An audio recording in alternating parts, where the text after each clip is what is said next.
इस तरह की कॉम्बैट पावर प्रशंसनीय है। हालांकि तुम्हारे पास तुम्हारी अनडिफीटेबल दाव हो सकती है, लेकिन मेरे पास मेरा अपना अजेय कार्ड है। मुझे आश्चर्य है उनमें से कौन वास्तव में अजेय है। घुटने टेको। शिवांश अपने हाथ पीठ के पीछे बांधकर खड़ा था। सौरभ को ठंडे होकर देख रहा था। किरण ने अनुराधा की गर्दन पर अपना हाथ कस दिया, जिससे वह दब गई, लेकिन अनुराधा ने कोई आवाज नहीं निकाली। उसके शरीर में ऐंठन भी नहीं हुई। वह जानती थी कि अगर उसने कोई दर्द व्यक्त किया तो यह सौरभ और दूसरों के लिए चीजों को और भी कठिन बना देगा। अनुराधा को इस तरह अपमानित होते देखकर सौरभ और दूसरों की आंखें लगभग फटने वाली थी। अनुराधा ग्रैंड एक्साई की प्रिंसेस थी और उसने पहले कभी ऐसी पीड़ा नहीं झेली थी। ग्रैंड एक्साई के सभी विशेषज्ञ किरण को टुकड़ों में फाड़ देना चाहते थे। किरण ने सिर्फ उन्हें तिरछे होकर देखा। सौरभ, क्या तुम बहिरे हो? घुटने टेको। या क्या तुम चाहते हो कि तुम्हारी छोटी बहन तुम्हारे सामने ही मर जाए? सौरभ क्रोध से कांप उठा, लेकिन किरण के हाथ में फंसी अनुराधा को देखते हुए वो आखिरकार धीरे धीरे खुद को नीचे झुकाने लगा। सौरभ, मत करो। तुम अनडिफीटेबल दाव की खेती करते हो। अगर तुम दूसरों के सामने झुकते हो तो तुम्हारा दाव हाट नष्ट हो जाएगा। अक्रम क्रोध से दहाड़ा। अनडिफीटेबल दाव की खेती करने के लिए एक अजेय दाव हाट बनाए रखने की जरूरत थी। अगर दाव हाट टूट गया तो उनकी कल्टीवेशन बेस हमेशा के लिए आगे बढ़ना बंद कर देगी। वे अपंग हो जाएंगे। किरण, शिवांश और अन्य लोग सौरभ को ठंडे होकर घूर रहे थे। यह देखकर कि उसका पूरा शरीर कांप रहा था, वे मुस्कुराए। मत। अनुराधा ने चीखने की पूरी कोशिश की, लेकिन किरण ने अपने हाथ में बल बढ़ा दिया, जिससे अनुराधा को खून की उल्टी हुई। रुको। सौरभ दहाड़ा। उसकी आवाज हत्या के इरादे से भरी हुई थी। वह ऐसा लग रहा था जैसे उसकी आंखें खून बहाने वाली हैं। सबके सामने सौरभ सचमुच जमीन पर घुटने टेक गया। ग्रैंड एक्साई के विशेषज्ञों को लगा कि उनके दिल टूट रहे हैं। एक पीढ़ी का अनडिफीटेबल दाव कल्टीवेटर ठीक इसी तरह अपंग हो गया। शिवांश, शाद, हसन, किरण और ग्रैंडहा के अन्य विशेषज्ञ सभी हंस पड़े। उनकी हंसी उपहास और मजाक से भरी हुई थी। अनडिफीटेबल दाव? क्या कुत्ते की बकवास! क्या वो अभी भी मेरे ग्रैंडहा के विशेषज्ञों के सामने घुटने नहीं टेका? ग्रैंड एक्साई के लोग सभी सुअर हैं। उन्हें मेरे ग्रैंडहा के साथ 4 प्राचीन राष्ट्रों में से एक कहा जाना सचमुच एक अपमान है। क्या तुम जानते हो, ग्रैंड झू और ग्रैंड चू के विशेषज्ञ पहले ही नष्ट हो चुके हैं। सिर्फ तुम्हारा ग्रैंड एक्साई बचा है। तुम सब किसका इंतजार कर रहे हो? क्या तुम्हें नहीं लगता कि ये तुम्हारे लिए घुटने टेकने और दया की भीख मांगने का समय है? ग्रैंडहा पक्षसा, लेकिन उनके शब्दों ने ग्रैंड एक्साई के विशेषज्ञों के दिलों को हिला दिया। ग्रैंड झू और ग्रैंड चू के विशेषज्ञ सभी नष्ट हो गए थे। इस खबर ने अक्रम के चेहरे को बदल दिया। इसका मतलब था कि ग्रैंडहा के पास वास्तव में कुछ अज्ञात रूप का इक्का था। अक्रम, तुम किसका इंतजार कर रहे हो? क्या तुम्हें नहीं लगता कि तुम्हें अपने लोगों को मेरे ग्रैंडहा के राजकुमारों के सामने घुटने टेकने के लिए आगे बढ़कर नेतृत्व करना चाहिए? शायद वे भले होंगे और तुम्हें तुम्हारे कुत्ते के बाकी जीवन को जीने देंगे। किरण ने कहा। अक्रम ने एक गहरी सांस ली। उसने अपना सिर हिलाया। चूंकि चीजें यहां तक पहुंच गई हैं, इसलिए और कुछ कहने की जरूरत नहीं है। मैं मानता हूं कि तुम्हारा ग्रैंडहा शतरंज के इस खेल को जीतता है। हालांकि ज्यादा खुश मत होना। इस मैच को जीतने के बाद हम देखेंगे कि तुम्हारा ग्रैंडहा, ग्रैंड एक्साई, ग्रैंड चू और ग्रैंड झू के क्रोध से कैसे बचता है। ग्रैंड एक्साई के योद्धाओं, हम एक जाल में फंस गए हैं। हम शायद जीवित बाहर नहीं निकल पाएंगे। लेकिन अगर मैं, अक्रम, तुम सबके साथ, मेरे भाइयों, अपनी आखिरी सांस तक लड़ सकता हूं, तो मुझे कोई पछतावा नहीं रहेगा। भाइयों, अपने हथियार निकालो। हम लड़ते हैं। मारो। ग्रैंड एक्साई के विशेषज्ञ एक आसमान छूती दहाड़ में फूट पड़े और ग्रैंडहा के विशेषज्ञों पर हमला कर दिया। किरण तिरछी हो गई। उसने धीरे से अनुराधा को उठाया।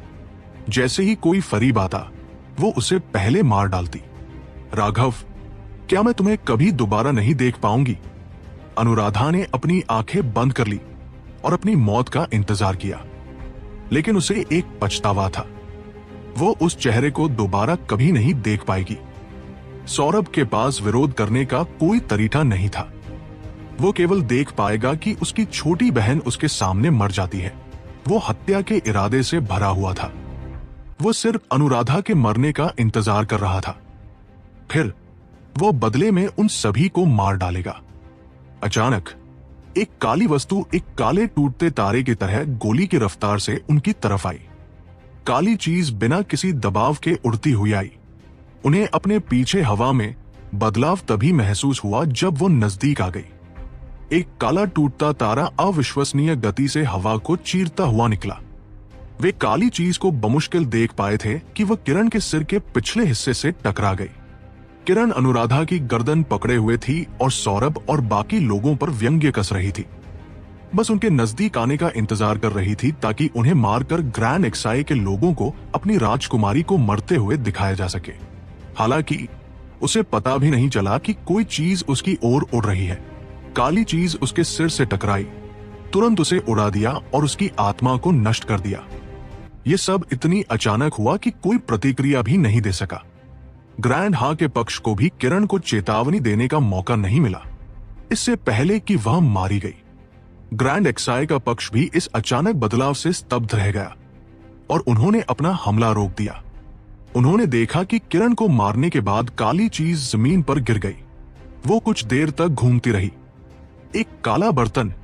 किसी को भी विश्वास नहीं हो रहा था कि हत्या का हथियार क्या था, लेकिन यह सच में एक काला बर्तन था।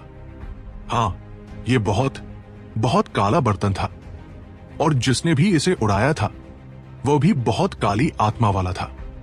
उसने तुरंत एक रैंक 8 सेलेस्टियल को मार डाला था।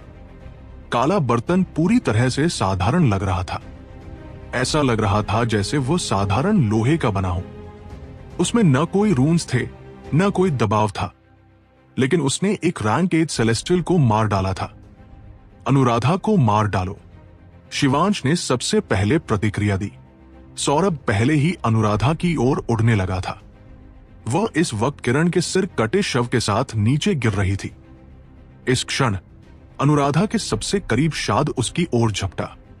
उसने अनुराधा को न मारने का फैसला किया था। इसके बजाय उसने उसकी गर्दन पकड़ ली और उसे बंधक के रूप में इस्तेमाल करना जारी रखना चाहा। तुम्हारी मां को। धप। ठीक इसी समय एक बड़ा हाथ एक अविश्वसनीय कोण से आया और शाद के चेहरे पर जोरदार थप्पड़ मारा। जबरदस्त ताकत के कारण शाद तुरंत फट गया। खूनी धुआं हवा में भर गया और उसकी आत्मा भी खत्म हो गई। उसकी जगह पर एक नई आकृति प्रकट हुई। राघव, ग्रैंड एक्साई और ग्रैंड हा के पक्षों ने हैरान होकर चिल्लाया, लेकिन ग्रैंड एक्साई की हैरान चीखें खुशी वाली थी, जबकि ग्रैंड हा की हैरान चीखें स्तब्धता वाली थी। उसने शुरुआत में ही 2 रैंक 8 सेलेस्टियल को मार डाला था। वो कितना दबंग था। उसने तुरंत यहां मौजूद सभी को चौंका दिया। राघव ने हाथ बढ़ाया और अनुराधा को पकड़ लिया। उसने उसके चेहरे पर चोटें देखी। वो अविश्वसनीय रूप से दयनीय लग रही थी, खासकर साफ हथेली के निशान के साथ। माफ करना, मुझे देर हो गई, राघव ने कहा। जैसे ही राघव एकांतवास सेक्लूजन से बाहर निकला था, उसने महसूस किया कि चीजें एक बेहद जरूरी बिंदु तक पहुंच गई हैं और वह जितनी तेजी से हो सके भाग कर आया था। खुशकिस्मती से वो सही वक्त पर पहुंच गया था। मुझे पता था तुम आओगे, मुझे पता था। अनुराधा ने राघव के गले लगकर सिसकी भरी। उसकी आवाज इतनी फटी हुई थी कि राघव को दर्द महसूस हुआ। ठीक है, बस करो, तुम्हें खुद को मजबूत करना होगा। यह अभी खत्म नहीं हुआ है, आगे अभी भी एक कड़वी लड़ाई होने वाली है। राघव ने धीरे से अनुराधा की पीठ सहलाई, उसकी आध्यात्मिक ऊर्जा उसके शरीर में डाली, जिससे उसकी कल्टीवेशन पर लगी मुहर सील खुल गई। उसने उसे ठीक होने वाली एक गोली भी दी। भाई राघव, तुम लौट आए, बहुत अच्छा। यह देखकर कि अनुराधा को बचा लिया गया है। अकरम की आवाज भर्रा गई।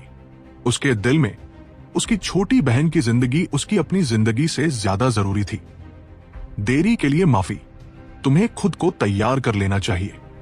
असली लड़ाई अब शुरू होती है। राघव ने अनुराधा को अक्रम को सौंप दिया। बर्तन उठाते हुए वो हवा में उड़ गया। ब्लड ड्रिंकर उसके कंधे पर रखा था और किलिंग इंटेंट उससे बाहर निकल रहा था। ब्लड किल हॉल, प्राचीन जातियों, एंशिएंट रेसेस और पिल टावर के बेवकूफों, क्या तुम बस मेरे जाल में खुद को फेंकने का इंतजार नहीं कर रहे थे? खैर, मैं राघव आ चुका हूं, तो बाहर निकलो और अपनी मौत का सामना करो। राघव की चीख से 9 आसमान हिल गए। हर दिशा में भयानक आभाएं उठने लगी। दर्जनों आकृतियां दिखाई दी जिन्होंने सभी को घेर लिया। इन लोगों को देखकर अक्रम, सौरभ और अन्य लोगों के चेहरे पूरी तरह से बदल गए। अब उन्हें आखिरकार पता चला कि ग्रैंड हाक किस पर भरोसा कर रहा था।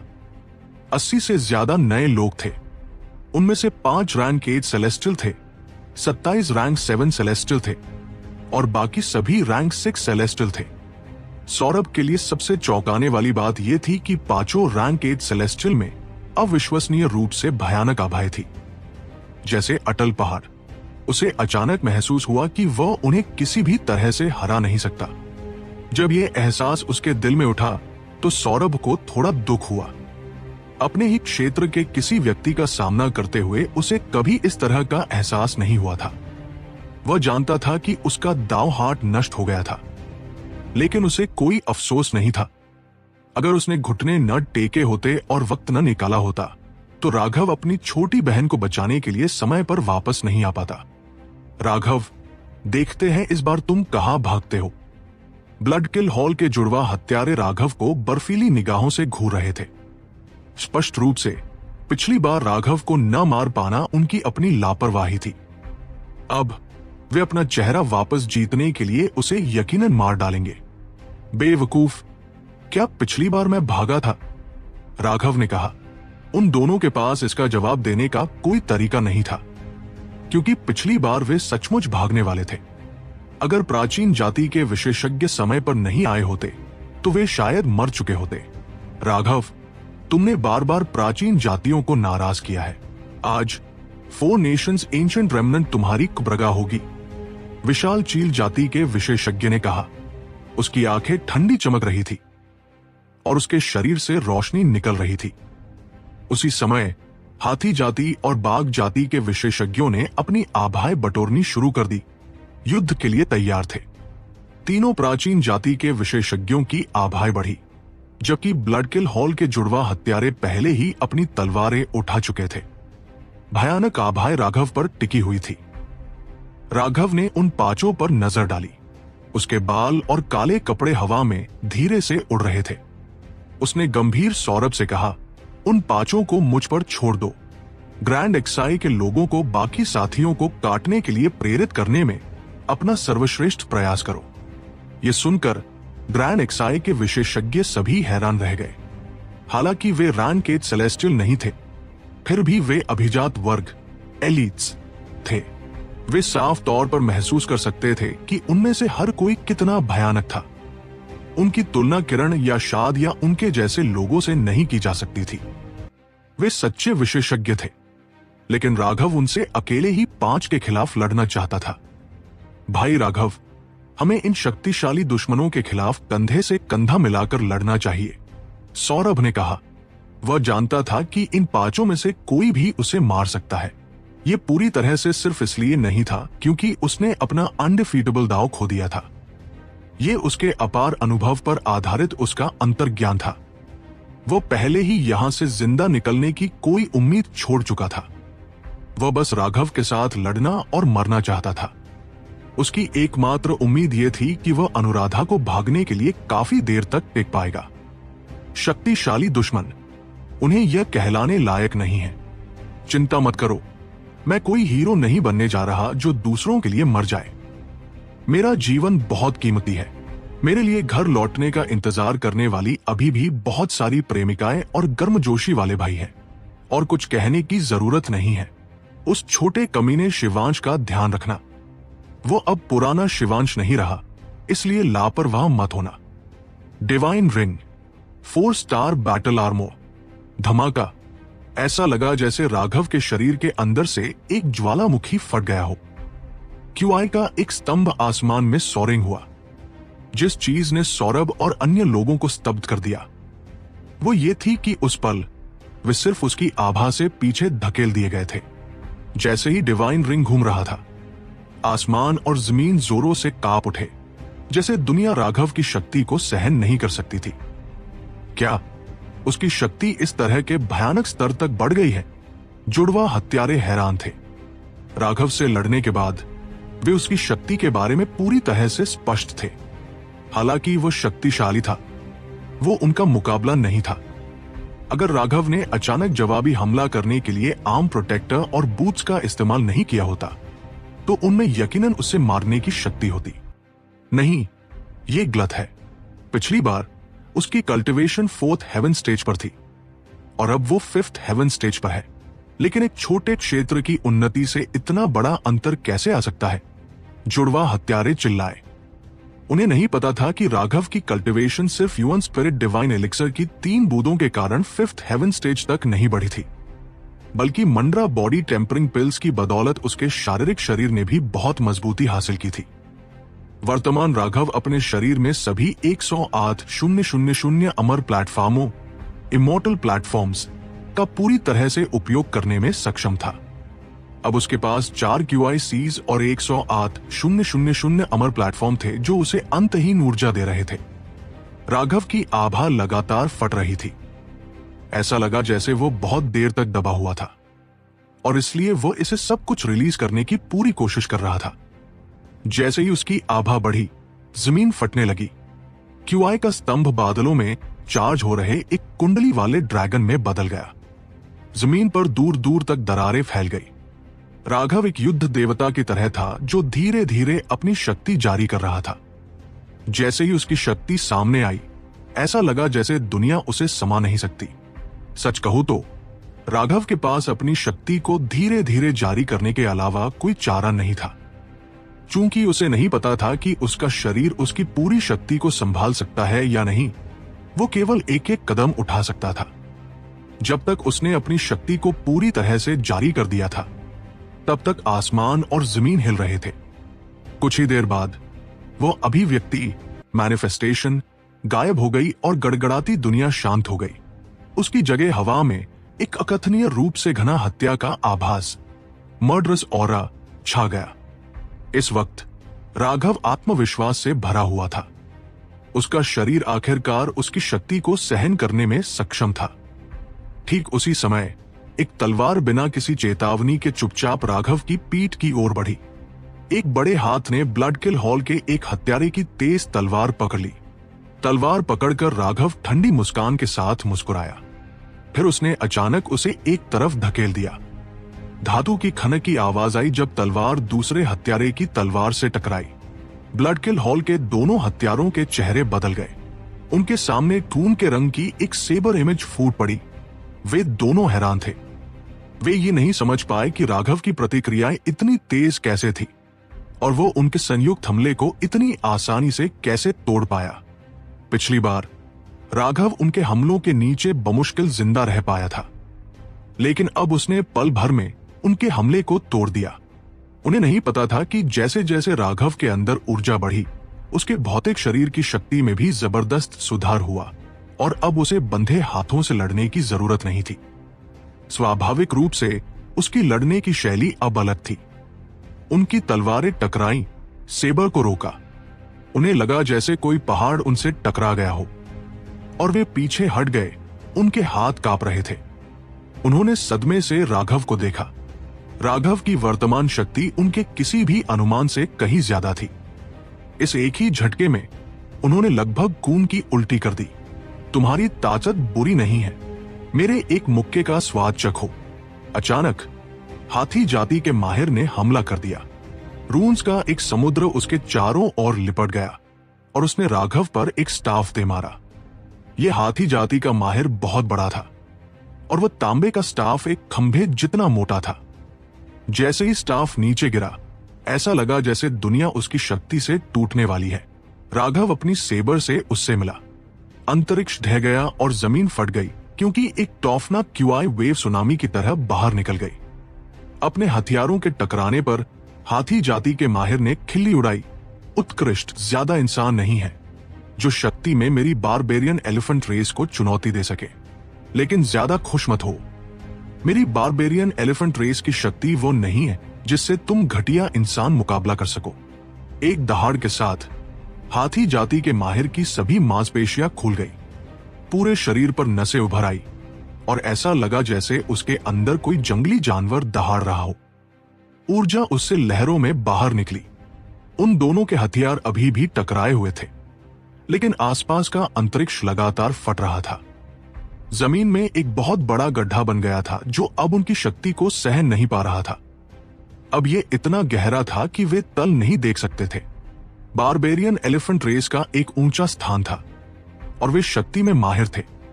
शक्तिशाली प्राचीन जातियों के अंदर भी वे शक्ति की बात आने पर शीर्ष पर खड़े थे। उसने कभी किसी इंसान के बारे में नहीं सुना था जो उनसे मुकाबला कर सके। बारबेरियन एलिफेंट रेस का माहिर अभूतपूर्व शक्ति बाहर निकाल रहा था और उसकी ऑरा से आसमान कांप रहा था। वो अजय लग रहा था। और फिर भी हैरान करने वाली बात यह थी कि राघव का चेहरा अभी भी पूरी तरह से शांत था। बारबेरियन एलिफेंट रेस का माहिर अपनी शक्ति को जितना भी बढ़ाता, राघव एक अटल पहाड़ बना रहा। इसके विपरीत बारबेरियन एलिफेंट रेस के माहिर की बाहें कांप रही थी क्योंकि वो कितनी शक्ति का उपयोग कर रहा था। उसने पहले ही अपनी पूरी शक्ति का उपयोग कर लिया था। वो सदमे से भरा हुआ था। वो समझ नहीं पा रहा था कि राघव का इंसानी शरीर उसकी अपार शक्ति को कैसे रोक सकता है। प्राचीन जातियों की डींगे हमेशा आसमान को हिला देने वाली होती है, लेकिन अंत में उनके पास जरा सी भी काबिलियत नहीं होती है।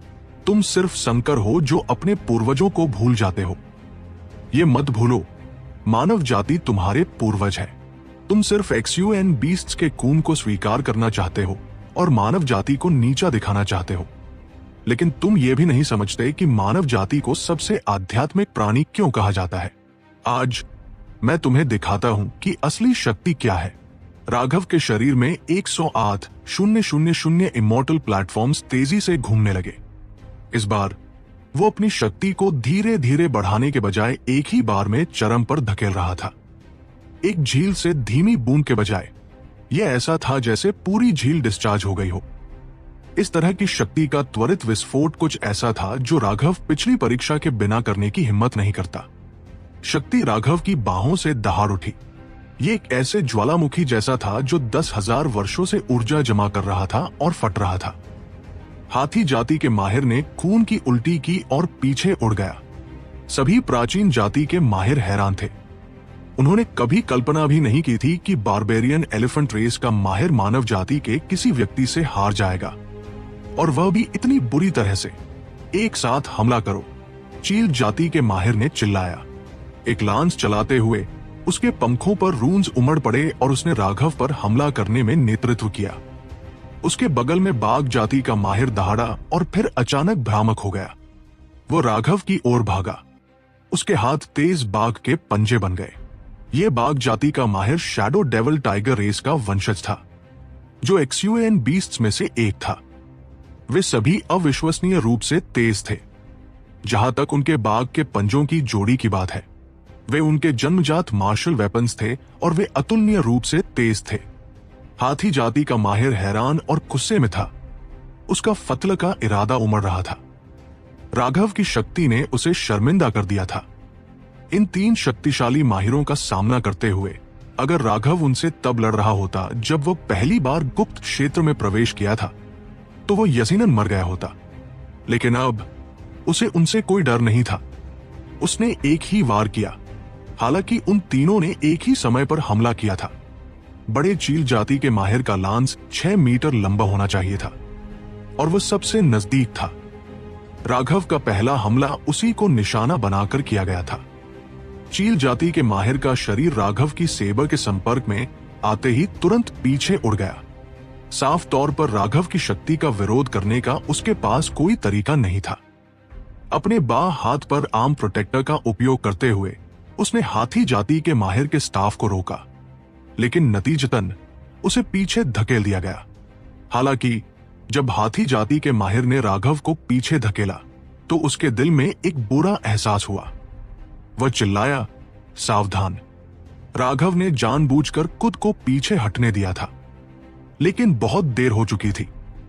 हाथी जाति के माहिर की शक्ति का उपयोग करते हुए वो उसकी ओर बढ़ रहे बाघ जाति के माहिर की ओर एक तीर की तरह भागा। बाघ जाति का माहिर राघव की ओर आते हुए शक्ति जमा कर रहा था। उसका लक्ष्य राघव के बगल में पहुंचने पर एकदम सही मात्रा में ऊर्जा जमा करना था। लेकिन आधे रास्ते में राघव अचानक उसके सामने दिखाई दिया, जिससे वो अचंभित हो गया।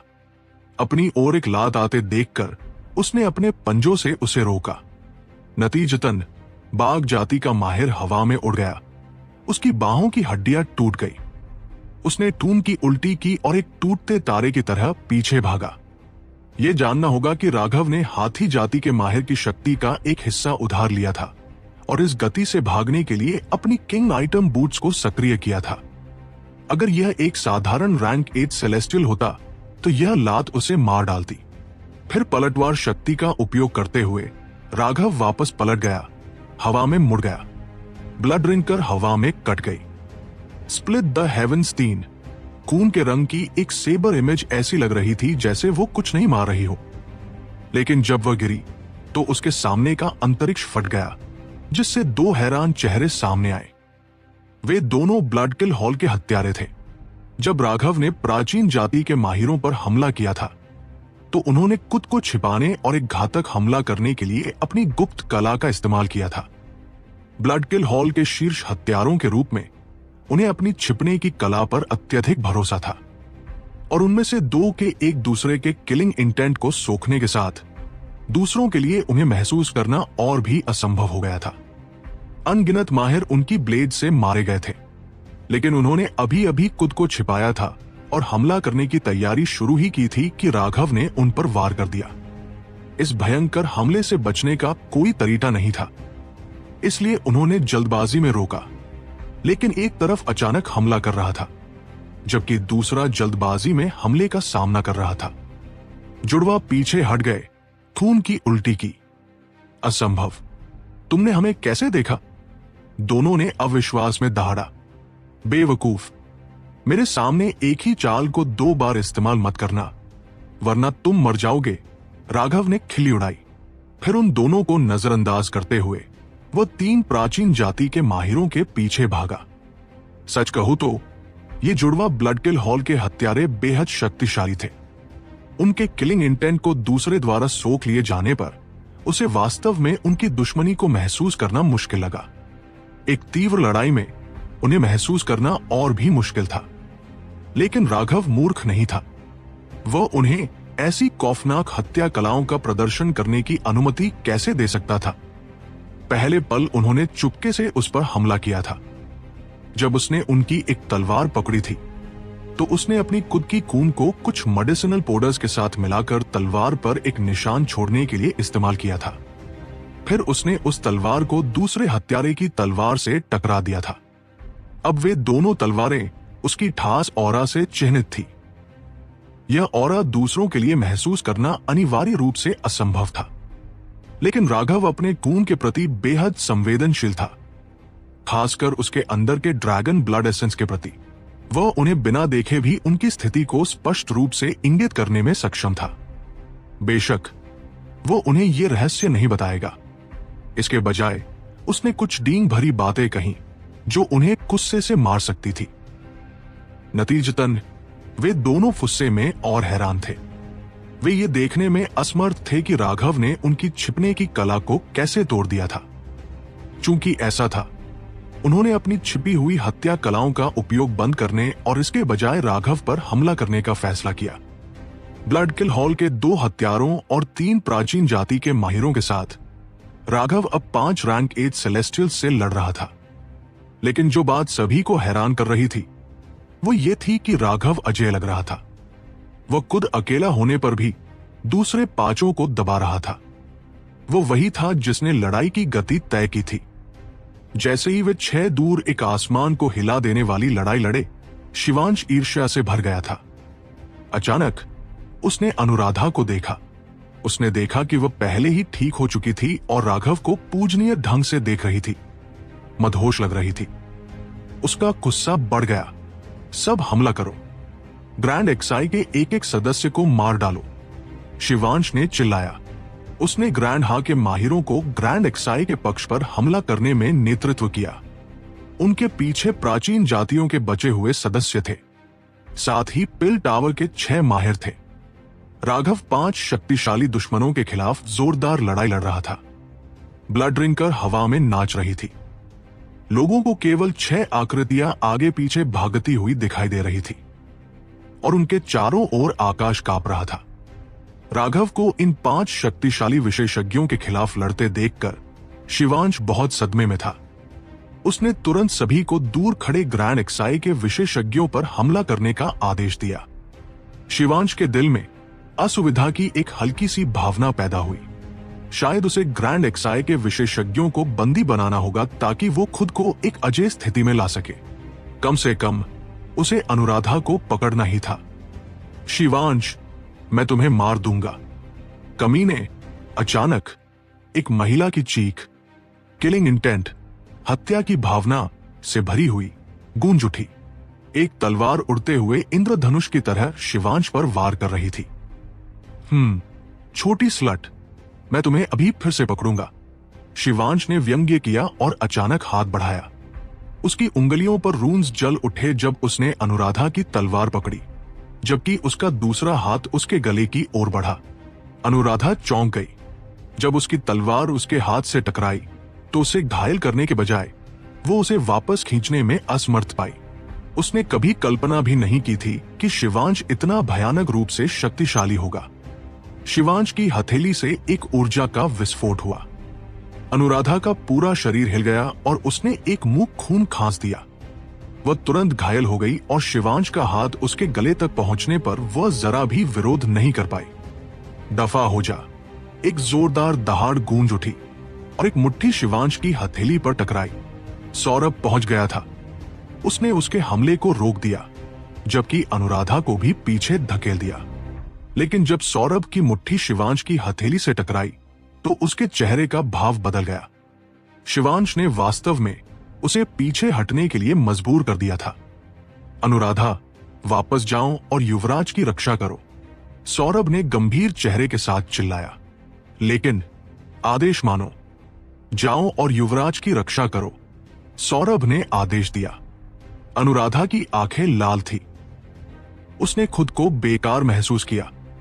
जिस व्यक्ति ने उसे धोखा दिया था वो ठीक उसके सामने था, लेकिन वह बदला नहीं ले पाई और उल्टे अपने बड़े भाई को फंसा दिया था। अपने दांत पीसते हुए वो अक्रम और अन्य लोगों के पास उड़ गई, जो इस समय शक्तिशाली दुश्मनों से घिरे हुए थे। अनुराधा के जाने के बाद सौरभ बर्फीले ढंग से शिवांश का सामना करने के लिए मुड़ा। कोई आश्चर्य नहीं कि राघव ने कहा था कि तुम अब पुराने तुम नहीं रहे। तुमने वास्तव में ग्रैंड चू और ग्रैंड झू की ड्रैगन वेन एनर्जी को अपने लिए सोख लिया। अब तुम्हारी शक्ति उन शीर्ष विशेषज्ञों से कम नहीं है। दूसरे लोग शायद ये बता न पाते, लेकिन जिस पल सौरभ को शिवांश की हथेली से पीछे हटना पड़ा, उसने महसूस किया कि कुछ गड़बड़ है। अपनी ड्रैगन वेन एनर्जी का उपयोग करके देखने पर आखिरकार उसने महसूस किया कि एक विशाल ड्रैगन वेन इमेज उसके पीछे से शिवांश का समर्थन कर रही थी। ये उसकी अपनी ड्रैगन वेन एनर्जी से कई गुना ज्यादा मजबूत थी। इस तरह की ड्रैगन वेन इमेज को केवल वही महसूस कर सकते थे जिनके पास ड्रैगन वेन एनर्जी थी, और फिर भी यह राघव की नजरों से भी नहीं बच पाया था। सही कहा, ग्रैंड झू और ग्रैंड चू के इंपीरियल डिसाइपल्स मेरे द्वारा मारे जा चुके हैं और मैंने उनकी सारी ड्रैगन वेन एनर्जी को पहले ही सोख लिया है। जैसे ही तुम्हारे ग्रैंड एक्साई के सभी इंपीरियल डिसाइपल्स मारे जाएंगे, ग्रैंड एक्साई, ग्रैंड झू और ग्रैंड चू अपनी कामिक लक का 1/3 हिस्सा खो देंगे।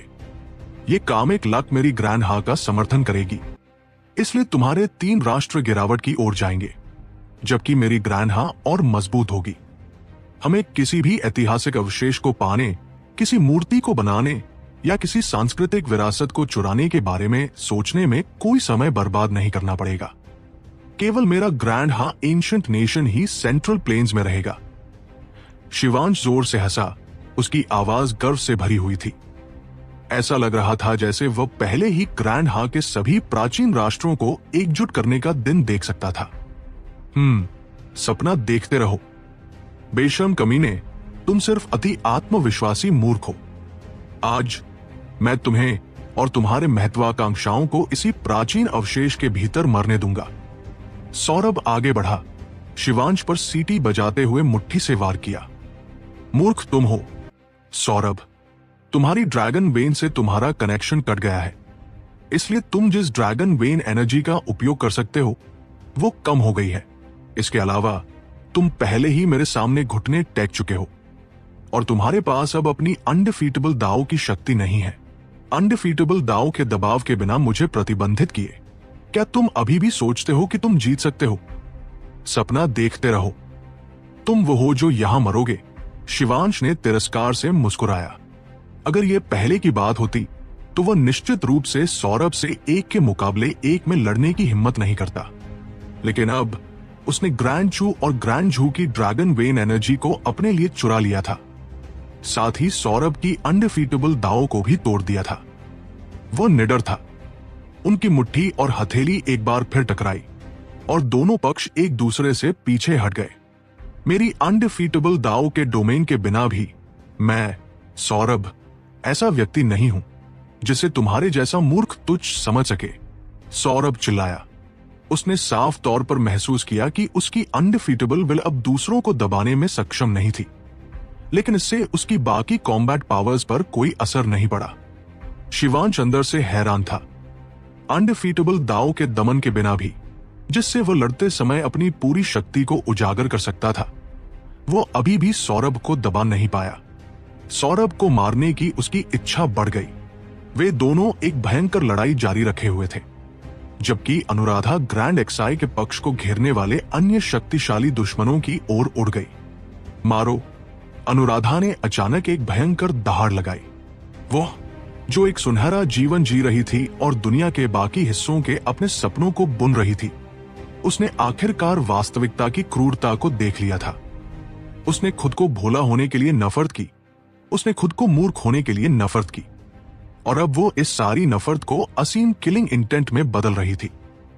उसकी तलवार निर्दयता से हवा में उड़ रही थी। उसके हर हमले अविश्वसनीय रूप से क्रूर थे। उसकी चालें लगभग आत्मघाती थी। उसके दुश्मन उसे रोक नहीं पा रहे थे। उसे लगा जैसे वो पागल हो गई है। उसे लोगों को मारने की जरूरत थी, इन सभी दुश्मनों को मारने की। अपने गुस्से, अपनी नफरत को बाहर निकालने और अपने दिल के दर्द को दूर करने का यही एकमात्र तरीका था। सावधान, ये महिला पागल है, एक एंशिएंट रेस विशेषज्ञ चिल्लाया। अनुराधा की आंखें लाल थी और वह असीम किलिंग इंटेंट को उजागर कर रही थी। वह दूसरे लोगों के हमलों को नजरअंदाज कर रही थी, लगातार ऐसे हमले कर रही थी जहां वह जीवन के बदले चोट का आदान प्रदान कर रही थी। पहले ही पल में उसने 7 रैंक 7 सेलेस्टियल्स का जीवन ले लिया। अनुराधा ने खुद को पागल महसूस किया। उसने इस युद्ध के मैदान में लड़ते हुए मरने की भी इच्छा महसूस की, जैसे कि यही उसकी अपराध बोध को दूर करने का एकमात्र तरीका था। इस युद्ध के मैदान में ग्रैंड हा से एकमात्र रैंक 8 सेलेस्टियल हसन ने अनुराधा की तलवार को रोकने के लिए अपनी पूरी ताकत लगा दी। नतीजतन वो उसके साथ अपने पहले एक्सचेंज में लगभग खून खांसने ही वाला था। फिलहाल दूसरों को नजरअंदाज करो, इस पागल महिला को मारो, हसन चिल्लाया।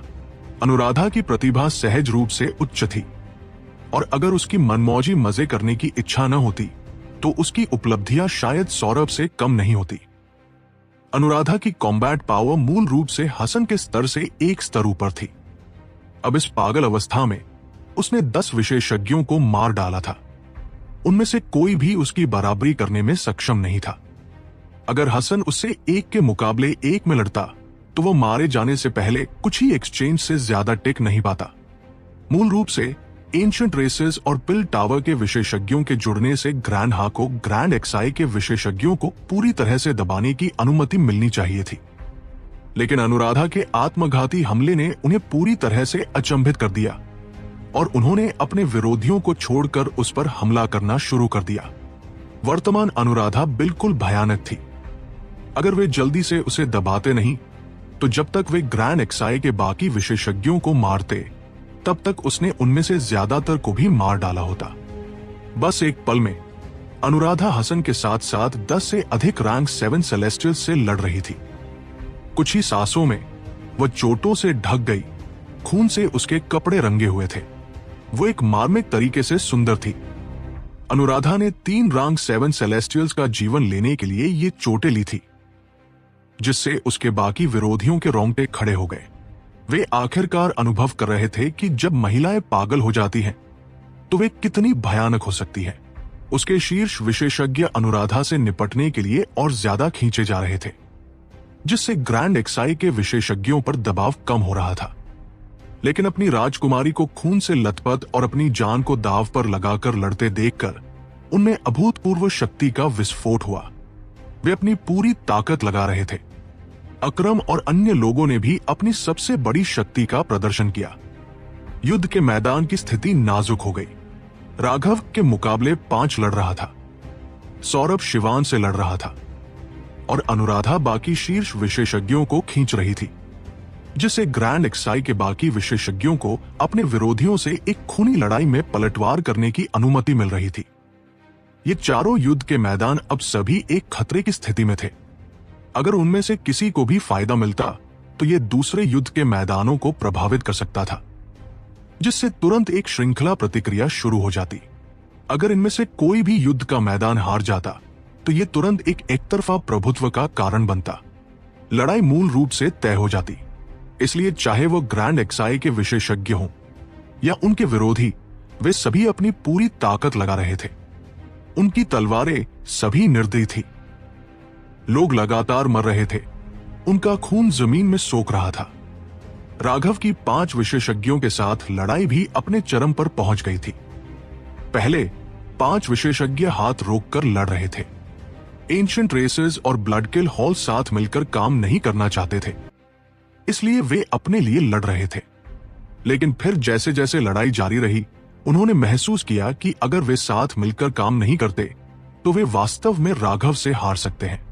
बस कुछ ही देर पहले राघव ने टाइगर रेस विशेषज्ञ पर एक मुक्का मारने का मौका बनाया था, जिससे वो जोर से खून खांसने लगा था। अगर एलिफेंट रेस विशेषज्ञ ने समय पर सहायता न की होती तो राघव उसे अपनी सेबर से मार डालता। जहां तक ब्लडकिल हॉल के असैसिन्स की बात है, उनमें से एक लगभग उसके लात से मारा ही गया था और दूसरे असैसिन को राघव पर एक अप्रत्याशित आत्मघाती हमला शुरू करना पड़ा था।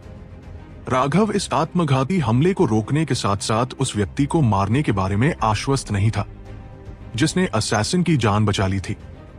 उनके दोनों पक्षों के लोगों का लगभग मर जाना उन्हें हैरान कर गया। राघव की शक्ति बढ़ती जा रही थी। शुरुआत में वे अभी भी उसे दबाने में सक्षम थे, लेकिन एक अगरबत्ती जितने समय के बाद राघव उनका शिकार कर रहा था। हरामखोर, वो हमें अपनी शक्ति के अनुकूल होने के लिए इस्तेमाल कर रहा है। सब लोग हाथ रोकना बंद करो और उसे अभी मार डालो। ईगल रेस विशेषज्ञ को आखिरकार एक चौंकाने वाला एहसास हुआ। राघव की कॉम्बैट पावर बढ़ रही थी क्योंकि उसकी अपनी शक्ति पर पकड़ बढ़ गई थी। ईगल रेस विशेषज्ञ की चेतावनी के माध्यम से दूसरों ने भी ये महसूस किया। वे दोनों हैरान और क्रोधित थे। वे वास्तव में राघव के लिए एक धार देने वाला पत्थर बन गए थे। हाथ मत रोको, ईगल रेस विशेषज्ञ दहाड़ा। उसके पंख फैले और सुनहरे रून्स बह निकले। जब उसने अपनी स्पिरिट ब्लड को सक्रिय किया तो उसकी आंखों में 2 रून्स घूमने लगे। उसका लांस भाला क्रूरता से राघव में घुस गया, एक कान फोड़ने वाली गड़गड़ाहट के साथ अंतरिक्ष को फाड़ दिया।